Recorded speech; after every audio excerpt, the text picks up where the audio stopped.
এই দেশের জন্য দেশনেত্রী বেগম খালেদা জিয়ার এই মুহূর্তে এত প্রয়োজন যে একজন স্বীকৃত অভিভাবক বাংলাদেশের সকল দল স্বীকার করে। আমার এই বয়স পর্যন্ত আমি এই পর্যন্ত দেখি নাই, কোনো নেত্রীর জন্য, কোনো নেতার জন্য এত দোয়া হয়েছে দেশব্যাপী, এত দোয়া হয়েছে। আপনারা দেখেছেন কিনা আমি জানি না, কিন্তু আমি দেখি নাই।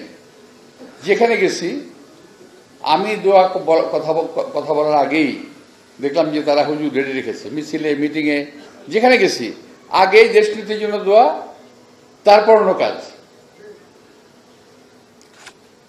তো এই দোয়ার কারণে হয়তো আল্লাহ তাআলা ওনাকে আমাদের মাঝে আবারও ইনশাআল্লাহ ফিরিয়ে দেবেন বলে আমি আশা করি আল্লাহ তাআলার কাছে। তো দেশনেত্রী বেগম খালেদা জিয়া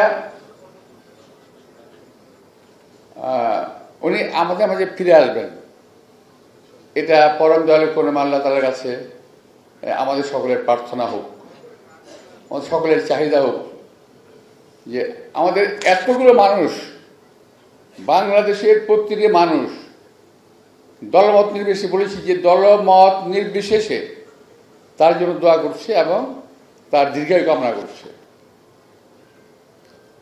তো আজকে আমরাও তার ওনার দীর্ঘায়ু কামনা করি, সুস্থতা কামনা করি। খুব কষ্ট লাগে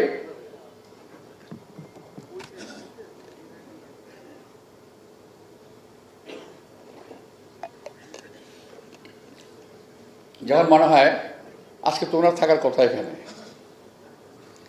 আমাদের নির্বাচনে কিংবা এই ধরনের অনুষ্ঠানগুলোতে দেশনেত্রী বেগম খালেদা জিয়া থাকার কথা। আমরা অতীতে দেখেছি, এখন অনুভব করি। হয়তো তোমরা এক সময় নিশ্চয়ই মনে থাকবে, এখন পর্যন্ত শহীদ রাষ্ট্রপতি জিয়া রহমানের কথা আমাদের মনে আছে, মনে থাকবে, দেশনীতির কথা আমাদের মনে আছে, মনে থাকবে। তো আজকে পর্যন্ত পত্রপত্রিকা যেটা দেখলাম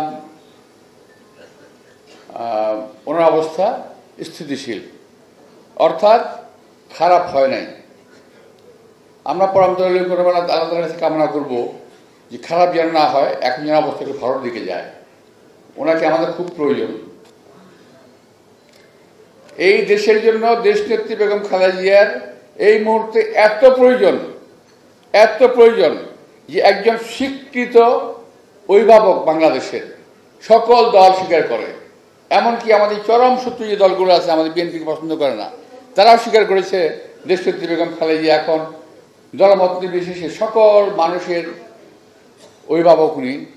আমরা এখন, আপনারা দেখেছেন নিশ্চয়ই ইতিমধ্যেই, ওনাকে অনেক রকম মর্যাদা দেওয়া হয়েছে সরকারি পর্যায়ে। তো ওগুলো আমি আবার বুঝি না, আমি শুধু বুঝি এটুকুই যে আমার নেত্রী একজন তুলনাহীন একজন নেত্রী হিসেবে নিজেকে প্রমাণ করতে পেরেছেন।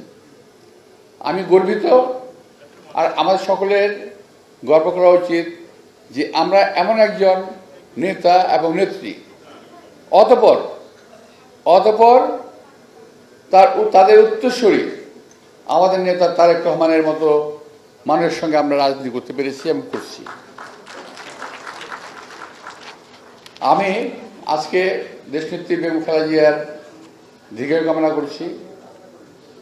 আমি আল্লাহর কাছে আমাদের নেতা শহীদ রাষ্ট্রপতি জিয়া রহমানের জন্য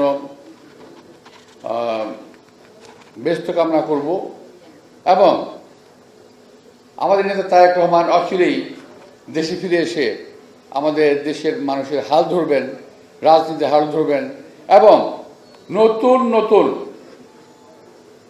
চিন্তা চেতনা মাধ্যমে এই দেশের মানুষকে আরও এগিয়ে নিয়ে যাবেন, এটুকু আমি আশা করছি।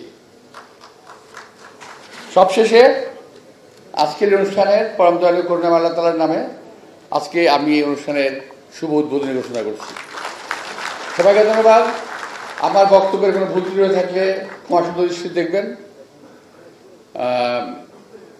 এটুকু কামনা করে আমি শেষ করব। আসসালামু আলাইকুম।